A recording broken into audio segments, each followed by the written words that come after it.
Well, good afternoon. My name is Jacob Dalke. I'm the director of the Office of Healthcare Ethics at Nebraska Medicine. I'm here today to talk about sort of an introduction to bioethics and how bioethics interplays with values and morals, and then particularly how they interact with each other at the end of life. In order to do that properly, I think it's important that we all discuss the fundamental ethical principles that are at play. I think it's important that we use common language sometimes when we have breakdowns in communication or when we have ethical dilemmas. The reasons for that is because we are saying one thing but meaning another, so I think it's important that we all start using the same terminology and understanding what all of that means. We'll apply some of those principles to what it means in end-of-life situations, and then hopefully you can walk away with maybe a few tools to better understand those types of situations and some of the, hopefully some of the solutions to getting out of some of those dilemmas.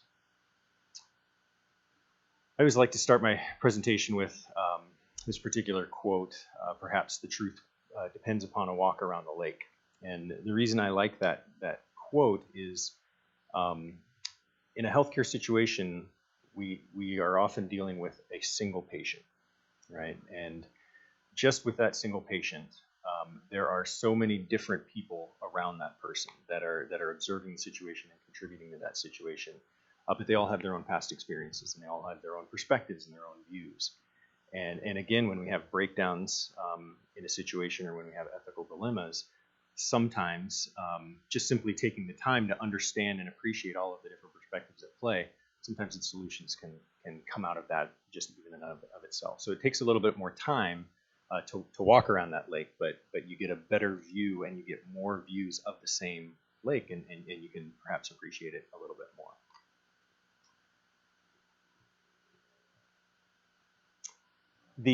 The second term, or the second thing I like to do to introduce my intro to bioethics is the term Zook. If there's any amateur or perhaps professional chess players out there, I'm myself an amateur, very much an amateur, but in competitive chess, there's a situation that's known as Zook. And Zook is that situation where it's my opponent's turn, and my opponent now has come to the realization that they don't have any good moves available to them. Their strategy is blown up, right? They know that they have to compromise one of their pieces. They have to compromise their strategy. They know they're going to lose one of their pieces. Maybe they know they're going to lose their queen, or they understand that they can't avoid checkmate. It's coming, right? So that the awareness of being in that situation is Zook. And it's still their turn. They have to do something that they know is going to hurt them, right? And I like that as sort of an introduction and a translation, because sometimes in healthcare, we find ourselves in situations where there are no good options. And yet we can't do nothing. We have to do something that we know is not favorable for this person, that person, or the patient, medical team, whoever. And so I like that because it's a recognition that this exists. It's a recognition that there are these difficult situations. And then the question that follows up then is, well, what do we do about it in healthcare? In chess, you just forfeit, right? But we can't do that in healthcare, right? We have to do something still. So a way to sort of illustrate this is this is an old common philosophical thought experiment. So it's called the lifeboat scenario, so if you're familiar with it. But consider yourself on a boat that has 7 passengers, and the boat, for whatever reason, crashes, and it's going down. And due to incredibly poor planning, there's only a single lifeboat, and it only has 4 seats on it. Right? Now, we can't bend the rules of this thought experiment. We can't jump into the water and sling my arm over the side of the lifeboat and consider myself the 5th person. I can't sit on someone's lap and be the 5th person. Very simple. The 4 people that get on the boat survive the crash, and the people that don't get on the lifeboat don't. And so in this particular scenario, we have the captain of the ship. We have yourself. We have a little person named Lisa, who we know is 7 years old. We have Lisa's mother. We have Alex, who we discovered just recently is a stowaway on the boat. We have a Dr. Alvarez, and we have a Mr. Zhao, who we understand to be 84 years old. And so then, if we were in normal times, we would have a discussion around who would you choose to get on the lifeboat. And of course, there is no right answer. There's no correct list of who gets on the boat. What this is meant to illustrate is not who you're choosing, but why are you choosing those people. So for example, it's very common for the captain of the ship to not get on the lifeboat, almost invariably. I've had this discussion with over 1,000 healthcare workers, right? The captain very rarely makes it. When the captain doesn't make it, the reason is the captain goes down with the ship, right? It's sort of this common maxim in our culture and society. And there's very good reasons for that, right? It's not that the captain takes fault for the crash. It could have been natural causes. There's no responsibility or accountability to the crash itself. But there's an expectation as a captain of a ship that if I have to be faced with the choice of saving my own life or the life of one of my passengers, I'm expected to sacrifice my own life for the passenger, right? And therefore, the captain goes down with the ship, not because I choose to willingly. It's a part of my identity as a captain. And that's not unique to captains, of course, right? We have police officers and military personnel who might find themselves in situations in which they have to make a similar choice. When the captain does survive, which is rare, but it does happen, it's for an altogether different reason, of course, right? Because, yes, we have survived the crash, but which one of those 7 people knows exactly where we are and which direction we need to go so that we don't die of starvation?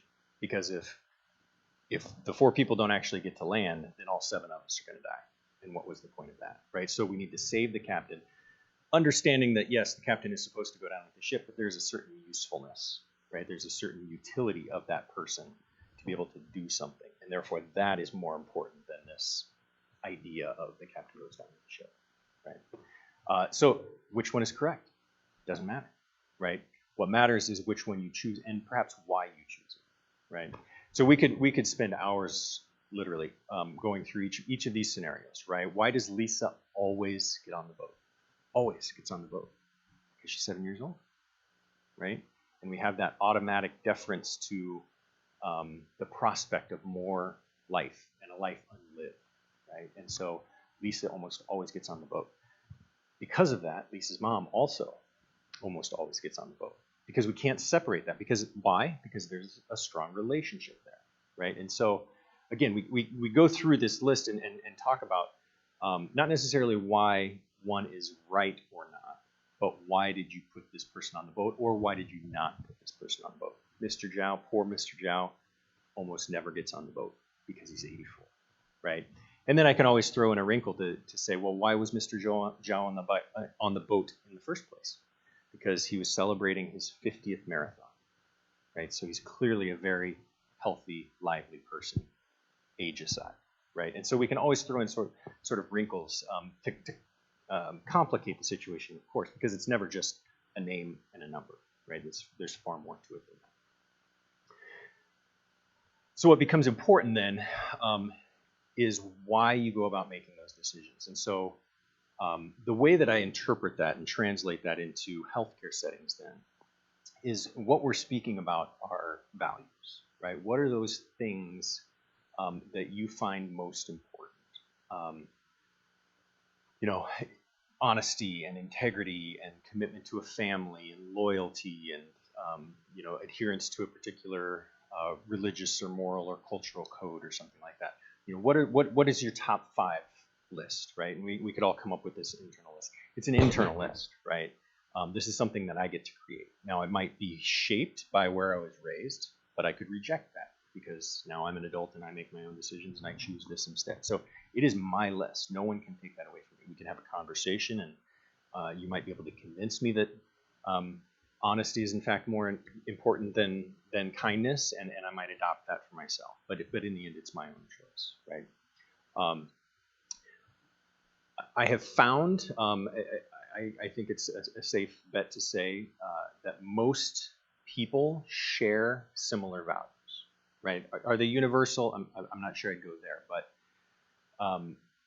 there are common values that we often hold, right? So if we were to take a survey of everyone in the room, most of us would probably have 4 or 5, maybe, out of that list that are the same values. Maybe not identical, but close enough. That doesn't necessarily get us out of a dilemma, though, right? What matters, not just in the values, especially if they're common values, what matters then is how important they are to me. How do I prioritize those values? And so if I find myself in a situation where I value kindness over honesty, because I'm a Midwesterner, right?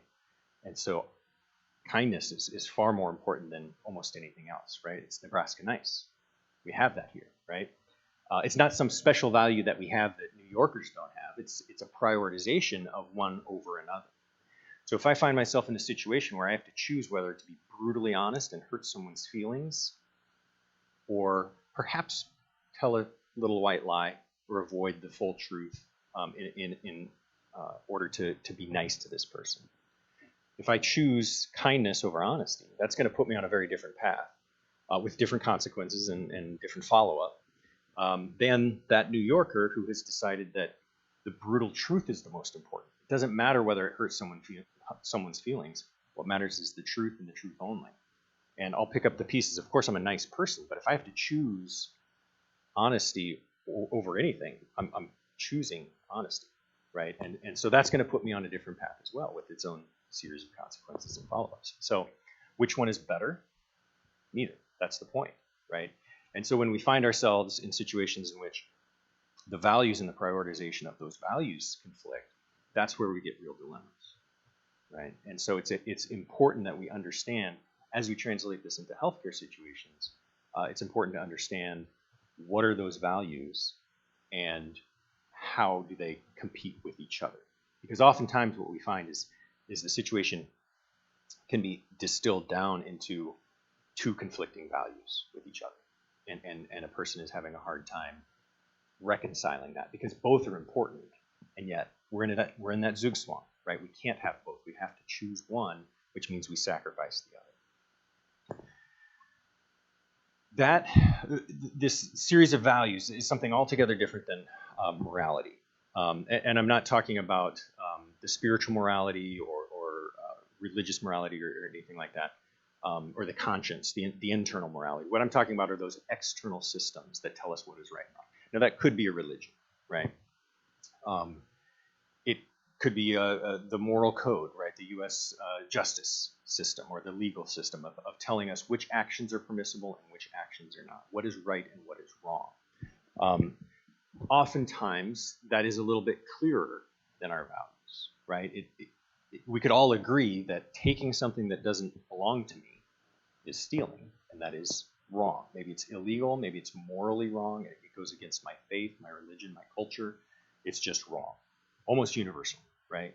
That stealing is wrong. So there's a lot less ambiguity when it comes to morality. It's either right or it's wrong. It's black and it's white. What happens then is we have a conflict. We might find ourselves in a situation where there's a conflict of not what is right and what is wrong. That is clear, but what am I going to do in a situation? Morality often doesn't tell us what to do. It tells us what the limits are, but it doesn't guide us necessarily as to how to act in a certain situation, unless my moral code is actually high on my list of priorities, right? So if I have a conflict, not of the morality, but of my values, I might find myself willing to compromise morality in exchange for my values, right? So, for example, if I'm walking home to my home to tell my family that we're going to be evicted this weekend because I lost my job, I can't find work, we can't pay the rent, and we're going to be evicted. And as I turn that last corner before I get home, there's a bag full of $10,000, right? Which is very clearly not mine, right? So if I take that money, I am stealing, which we've all agreed is morally wrong, right? So it is a violation of any moral code to take the money. And yet, some people in the room might be thinking, well, I'd take the money. Which begs the question, why, right? And why would be that I have a commitment to integrity, right? Integrity is, of course, a very important thing for me. It's important that I be an upstanding citizen, and I am who I say that I am. However, you know what's more important? It's my commitment to my family. Of course, I want to be a good person, but I value my family and my commitment to my family higher than anything else. And I will do whatever it takes, including stealing, if I have to. I don't prefer it, I don't choose it, but if I have to be in that situation, I'm going to choose it because of the commitment to my family, right? And I'm willing to violate that moral code in exchange for adhering to my highest value, right? Flip those two values, right? As hard as it is for me and my family to get evicted, we're going to get through it, and we're going to get through it together. Because even though I could take that money and save us for this time being, I would be compromising my highest value, which is integrity. And I just can't do that. Of course I love my family, but I can't do that, right? And so, again, we might find ourselves in different situations, not disputing what is right and wrong in the situation, right? We know what's right and wrong, but what are we going to do in that situation, and can I justify it? And maybe I can, and maybe I can't, right? So when we put all of those things together, right, that can get very complicated very quickly. And so the way that I consider ethics is the way in which we go about making those decisions. A structured, predictable approach to getting ourselves out of these types of dilemmas, in which we have conflicts between values, or conflicts between morals and values, and perhaps even culture of how we as a group of people do things. And so that standardized, structured approach to making difficult decisions, when we translate that over into healthcare situations, then we have bioethics, right, or medical ethics, or healthcare ethics. And so in a healthcare situation, we have this same list, right? We have values, not just personal values of what's important to the patient and what's important to their family members, what's important to the medical team, what's important to the social work, what's important to not just personal but professional identities in the situation. That becomes really important to recognize that, again, as we walk around that lake, there are a lot of different perspectives, and they may look very, very differently from one side of that lake to the other. And so, again, we don't tend to, or we try not to elevate one over the other, patient aside, right? That's at the core of what everything that we do, right, is that patient-clinician relationship. And it's important to recognize within that relationship the power that exists between them, right? It's a very neutral thing to say that the clinician or the physician has far more power in this relationship than the patient, right? It's not a good or a bad thing. It's just a thing. It's important to recognize it for what it is. And it's important to recognize it for what it is because we want to ensure that the decisions that we're making don't make that worse. It doesn't increase that power dynamic and makes the patient weaker, right? The whole point is that we are trying to make this person better. And making sure that we try to balance that as much as possible. Recognizing in full that that's just how it exists. And it will always exist that way. That's the whole point. And that's okay. We just have to recognize it for what it is. So when we talk about healthcare ethics then, there are these sort of 4 principles or standards with which we apply, not saying that one is more important than the other. One is more important than the other. But these are the things that we ought to think about for many historical reasons. And there's there are entire courses in bioethics of why autonomy is important and why beneficence and justice and non-maleficence are all important. But those are sort of the 4 pillars that we use and apply as needed to guide our situations. And that's the predictability, right? I'm going to use those same 4, or I'm going to refer to those same 4 principles in every single consultation that I do. Now, sometimes justice may not play a role, and that's okay. But I need to start there and use those as sort of the pillars to leap off and go forward in this situation.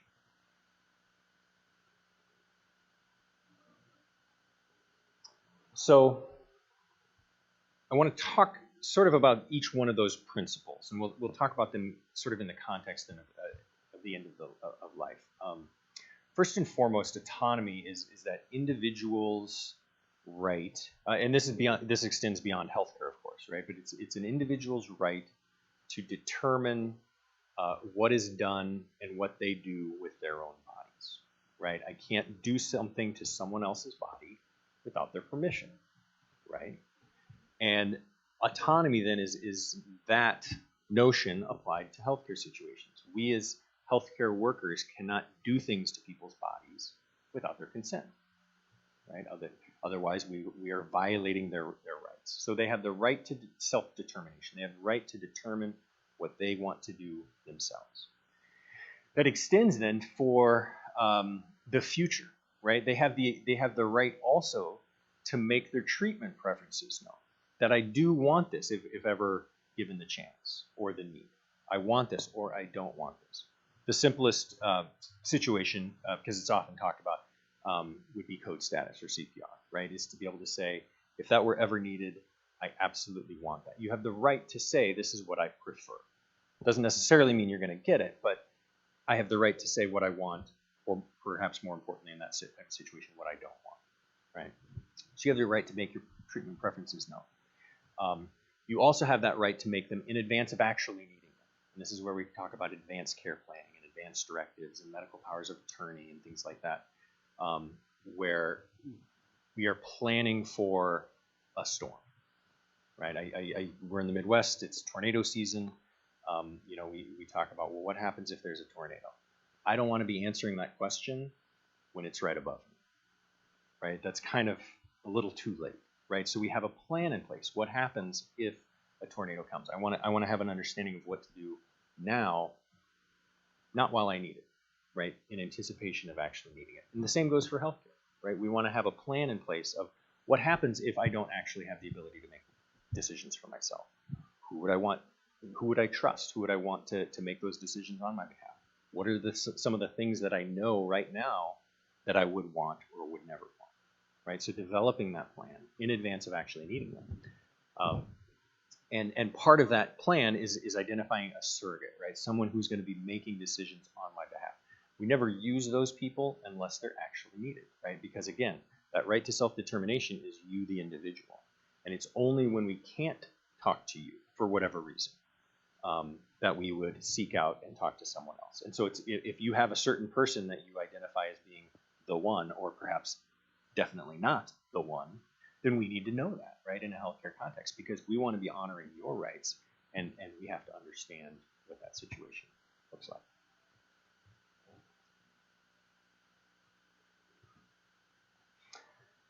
So the notion of beneficence is sort of contrasted with non-maleficence, and we'll talk about the difference, but there's sort of two sides of the same coin. So beneficence is a really fancy word for saying doing the most amount of good, trying to do things that benefit others or provide the most amount of benefit. And so from a medical context, or in particularly at the end of life, we often think about those. I deal a lot with inpatient situations, right? So when I think of potential end of life situations, my brain immediately goes to the intensive care unit, right? Because that's where some of these really difficult decisions end up being made, because that's where things either work or they don't work, right? And so when we think about the future, right, me as an otherwise healthy individual, how aggressive would I want people to be to try to restore me back to some level of acceptable health, right? And that's a pretty complicated question in and of itself, right? But as I am right now, relatively youngish, relatively healthy-ish, if I were to get in a car accident on the way home, and I had some devastating injury, how aggressive would I want the medical team to be to try to get me better?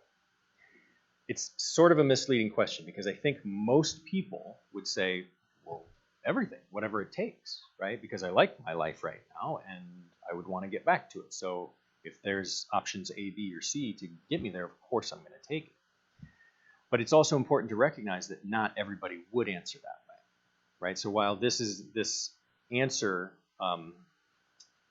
often appeals to the majority, where the answer is everything, it's important to recognize that that doesn't have to be the only answer, and it's not the only answer. Some people, because of their health situations, because of their terminal diagnoses or their space in life, they might say, you know what, I wouldn't want anything, because that's the sign that this is my time.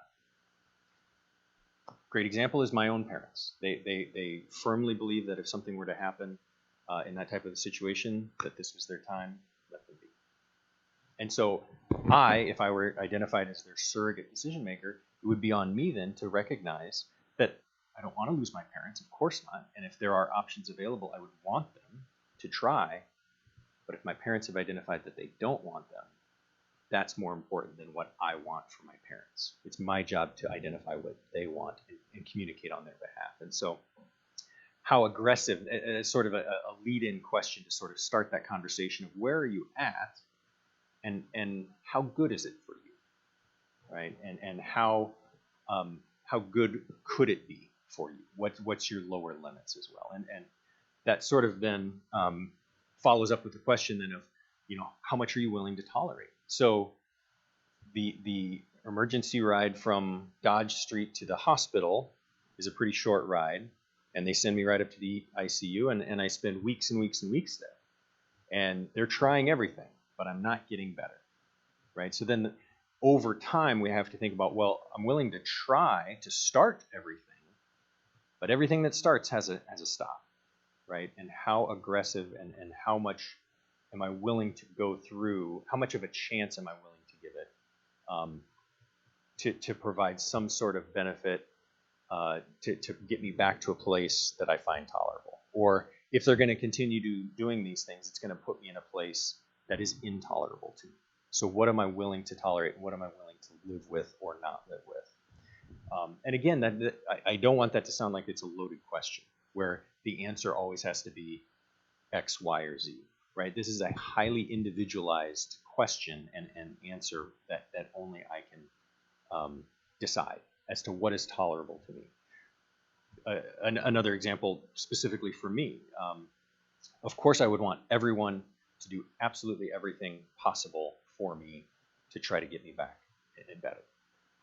But if I were to find out, or if my family were to find out that what better means is that I will be constantly bedbound and barely conscious and unable to recognize the people that I know and love right now, and I wouldn't be able to interact with them, I wouldn't even recognize them, and I would have no future relationship with them. For me, as an individual, that does not clear the bar for me, right? That doesn't pass the threshold for what I would consider to be tolerable. And so regardless of what they could do, if it doesn't get me beyond that, then none of it matters, right? And so then we have this dynamic of starting versus stopping and where I am now versus the quality of life that I'm willing to tolerate, right? That becomes a negotiation within myself as to what I'm willing to live with. But it's important, again, I don't need that right now, right? I don't plan on getting in that car accident on my way home from work. But it's a plan that I have just in case. It's not something I prefer to think about, but I don't prefer to think about having a tornado land on my house either, right? But we have to have that plan in place. So the flip side of that coin then, right? Doing things that benefit me, right? I have to understand what it actually is to benefit me, right? To make it better. The flip side of that is avoiding things that actually are harmful. And so then I understand that doing things to my body that keeps me in a place that I find intolerable is harmful, right? It's not just not helpful, it's actually harmful because you're doing something to me that you know you're not supposed to do, right? And so the flip side of that question of what am I willing to tolerate, the other side of that is what am I unwilling to tolerate? Are there certain things that I know I would never want? Right? And so as we play back and forth with beneficence and non-maleficence, it's sort of a calculus, right? It's a balancing act, a mathematical equation of these are the things that are beneficial, these are the things that are perhaps risky or harmful, and how do they balance, right? And we're always talking about it. Very contemporary example is with this pandemic, right? There is no such thing as a safe return to work right now, or a safe return to school. What it is a calculus of these are the benefits of going back to school. These are the risks and potential harms that go along with that. And how do they weigh against each other?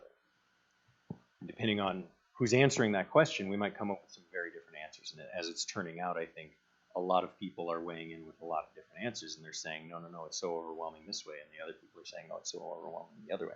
So as we apply that to healthcare as well, it's important to recognize who is it that's making those decisions. And as much as we possibly can, we want the patients to be the ones making those decisions, and us communicating that and furthering that. So the third principle then, this notion of justice.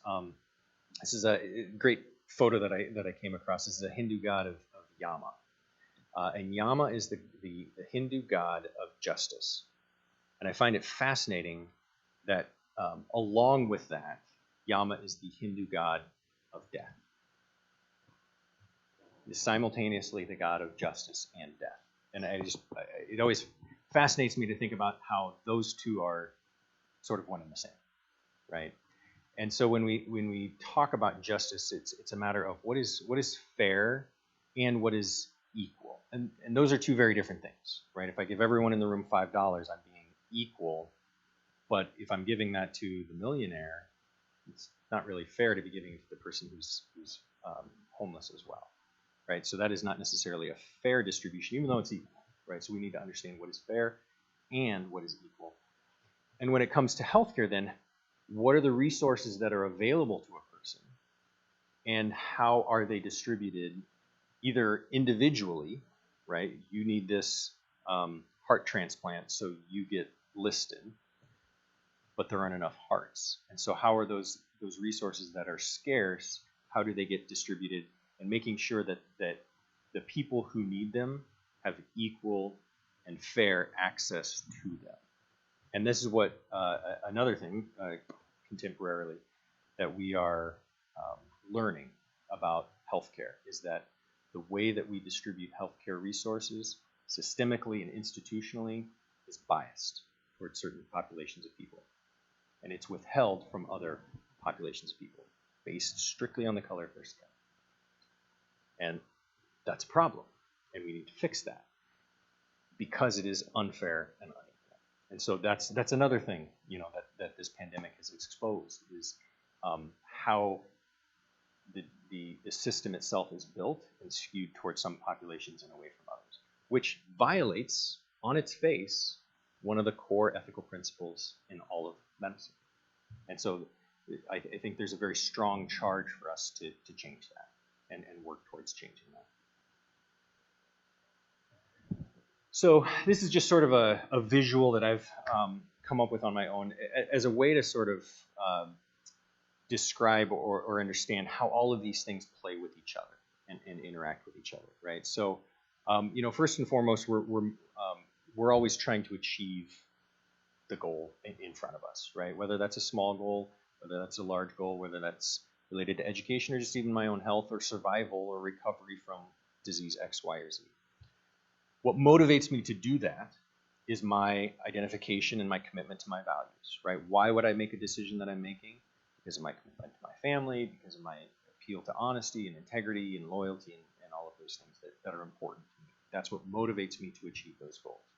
And in a healthcare situation, when we have a dilemma, when we have a medical condition or a situation that is keeping us from achieving that goal, and we need to sort of go through that process and go through that journey to achieve that goal, there are certain things that help guide us, right? There are legal things that, regardless of what we wish we could do, we simply can or cannot do. So the legal system ends up being sort of the floor. As long as we step above that threshold, everything else is fine. It's legal, right?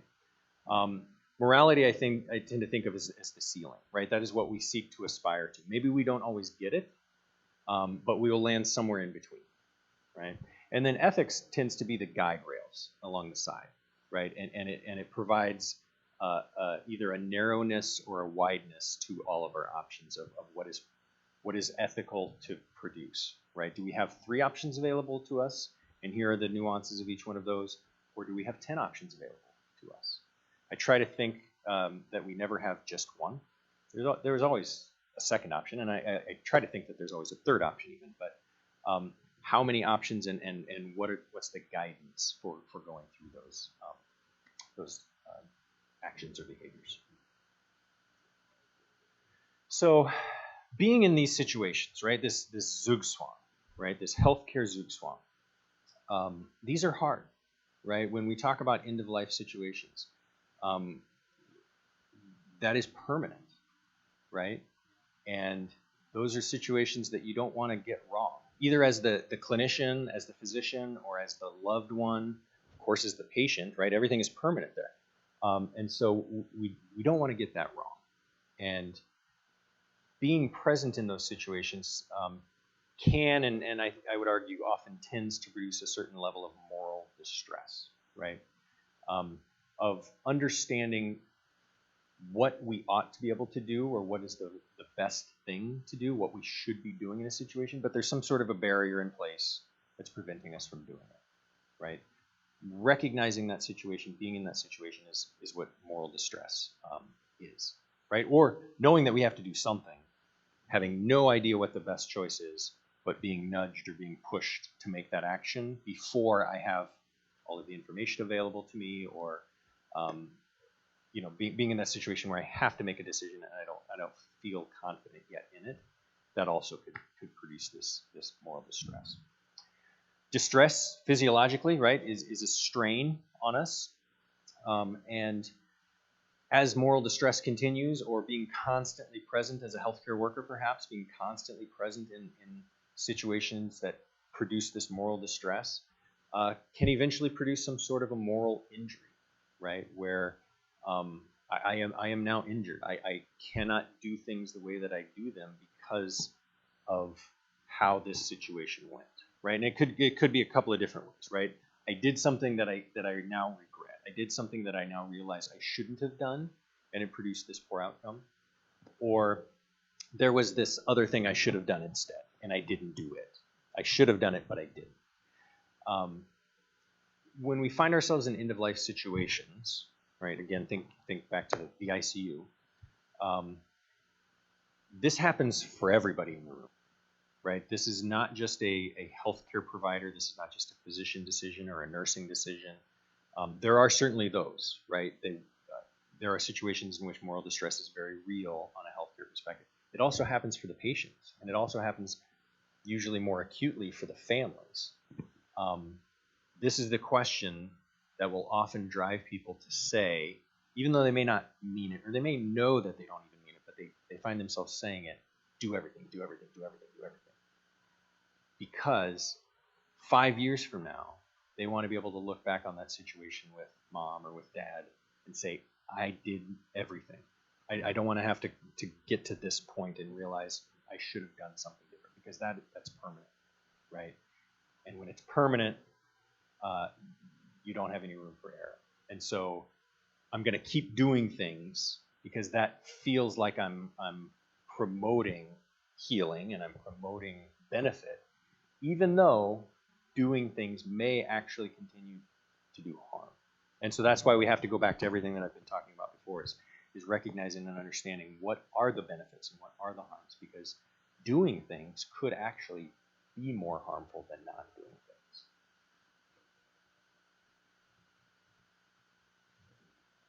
So as these moral injuries accumulate, or if we have a moral injury that never actually heals, right, that's where we end up with our scars, and that's where we have permanent limited mobility.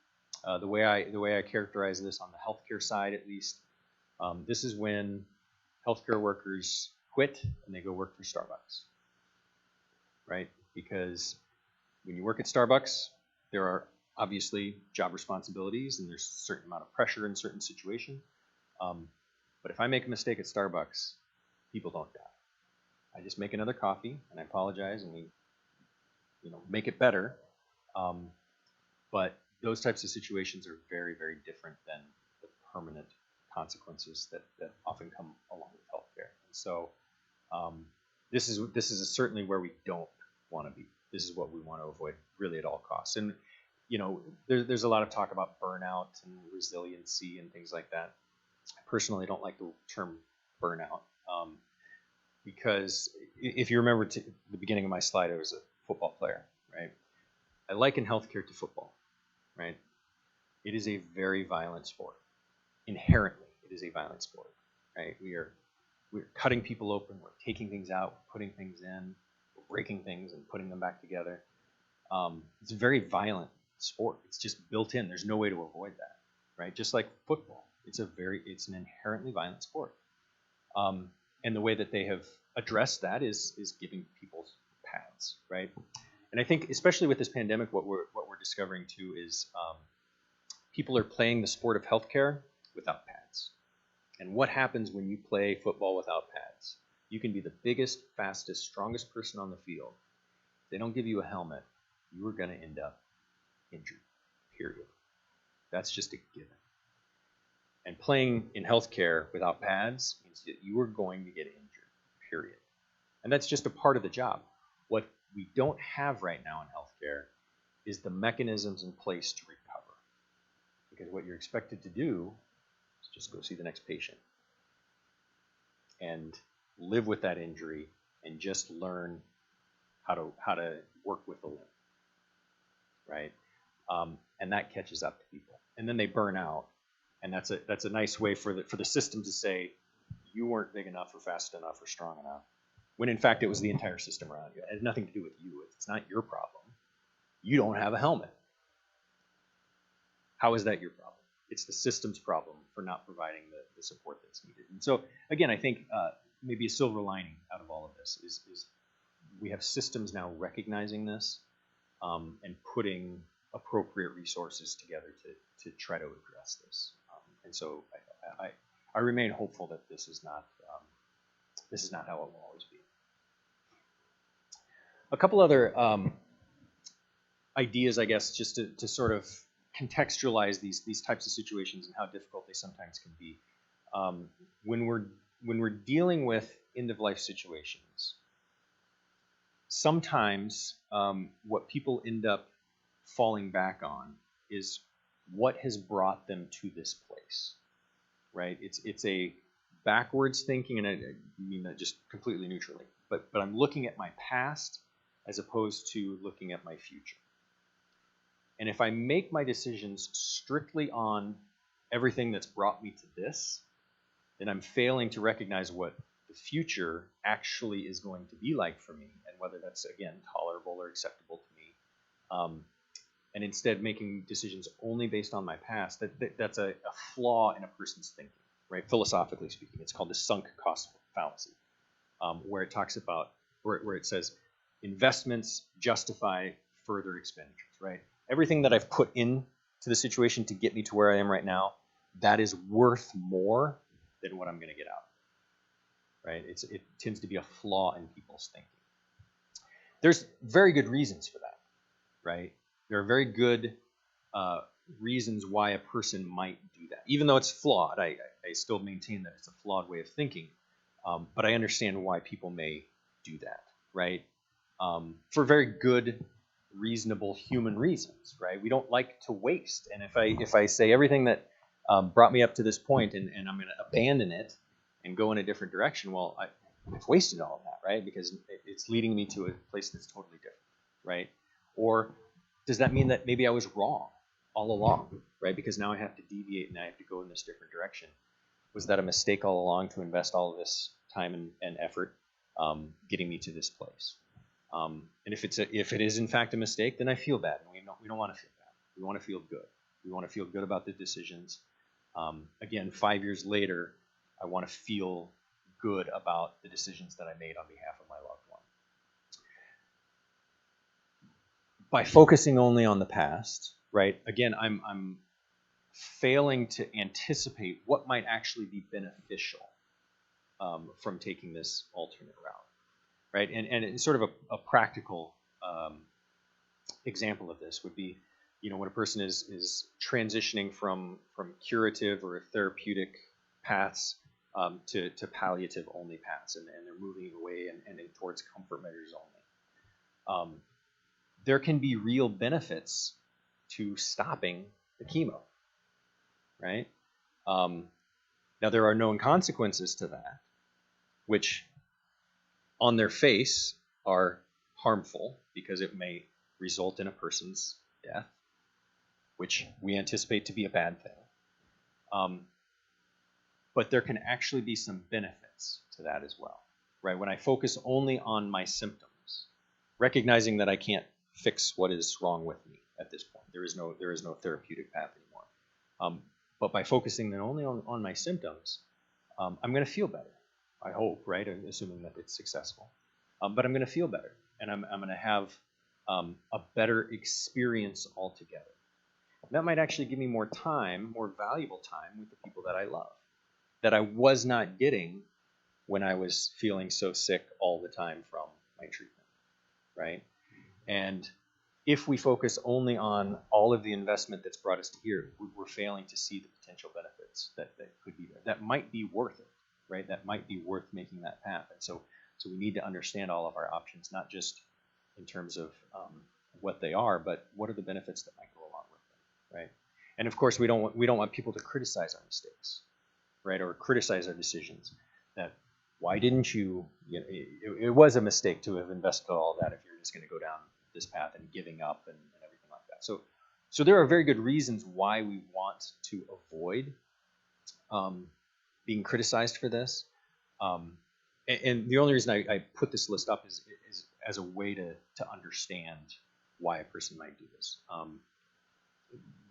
When it comes to having discussions with people around that, being able to identify what is it that's motivating them to stay on this rigid path and not understand or not to see other options, there might be some very good reasons. And if we can name them and identify with them, that's going to allow us the opportunity to progress with them.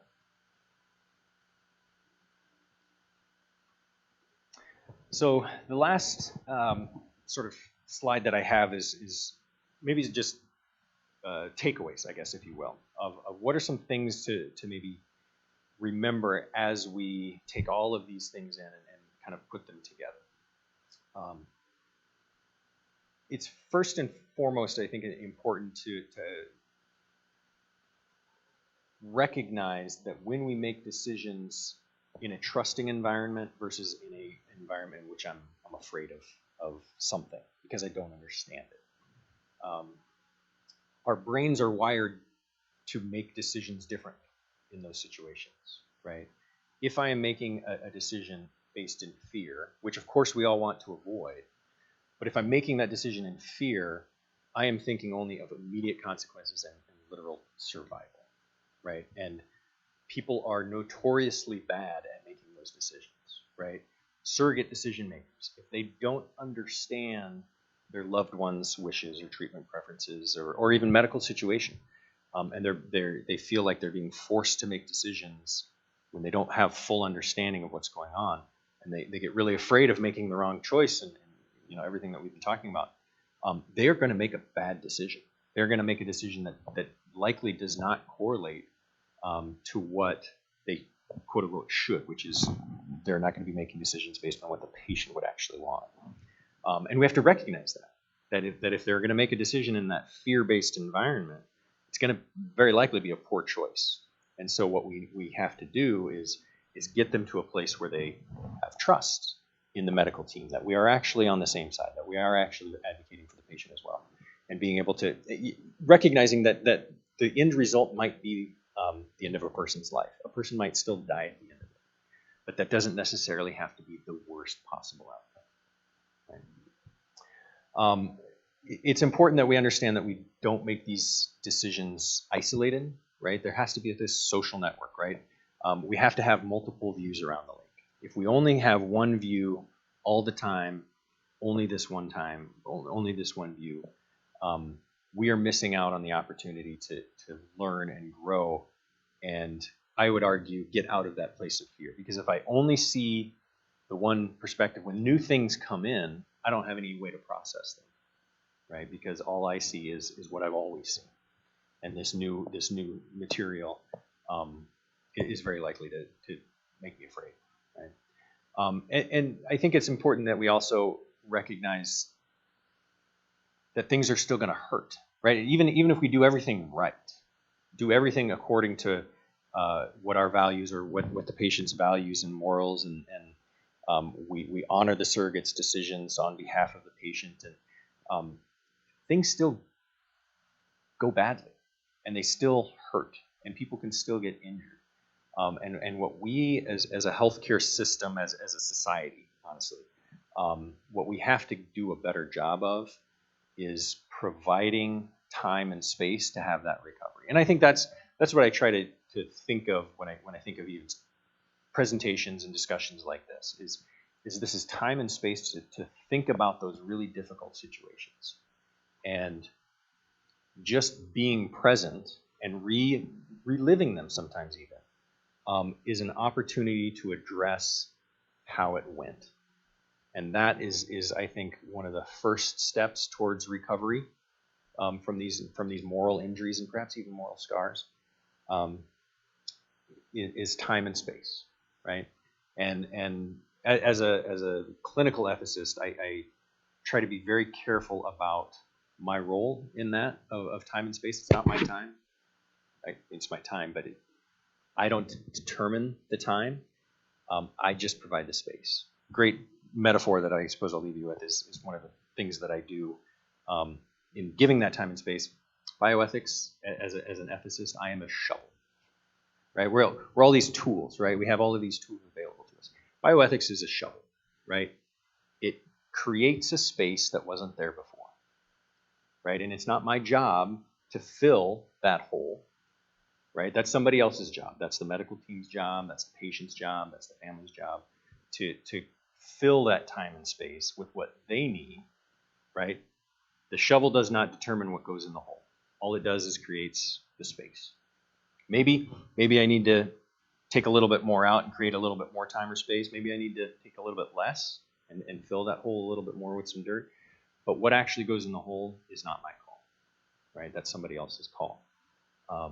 But we can't get there if we don't have the space in the first place, right? So we have to be able to have mechanisms in place to actually create the space. So I believe that's my last slide. I really do, this is a fascinating structure that we have here. This is a new one for me, so I'm really interested and genuinely curious to have a discussion based on what I've talked about. I hope it's been helpful for you. Look forward to it. Thank you.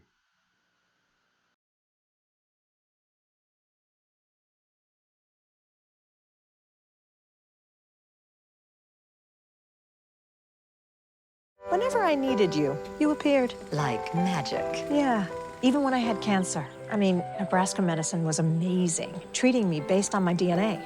But you did the magic part.